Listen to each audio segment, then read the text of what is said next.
首先准备一块老豆腐，用刀把它拍碎。再准备一些马蹄，洗干净，削去外皮。马蹄的口感非常清脆，真的是超级好吃，建议你们一定要试一试。再用刀把马蹄切成末备用。准备一块五花肉，加入葱段、姜片，搅成肉泥。加入13香、鸡汁、食用油、蚝油、生抽、盐，再打入2颗鸡蛋。接下来加入1大勺淀粉、1勺面粉，顺着一个方向先搅拌上劲。再打入2颗鸡蛋，豆腐本身容易散掉，鸡蛋可以增大粘合力。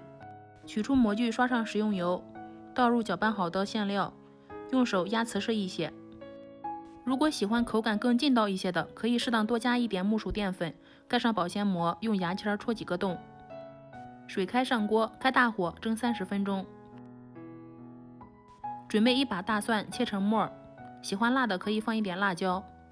接下来调个淀粉水，加入生抽、蚝油、淀粉、鸡汁，先搅拌均匀。蒸熟之后可以稍微放凉一些，这样好脱模，而且还不容易散掉。接下来再分成小块。其实到这一步就可以直接吃了，非常好吃，清淡不油腻。当然了，我们也可以调个料汁，先把大蒜爆香，之后加入辣椒，倒入淀粉水，熬至浓稠冒泡，关火，把料汁浇上去就可以享用了。豆腐、马蹄、猪肉这样做，口感清淡不油腻，而且非常适合牙口不好的老人和孩子。喜欢的话可以试试哦。谢谢您的观看。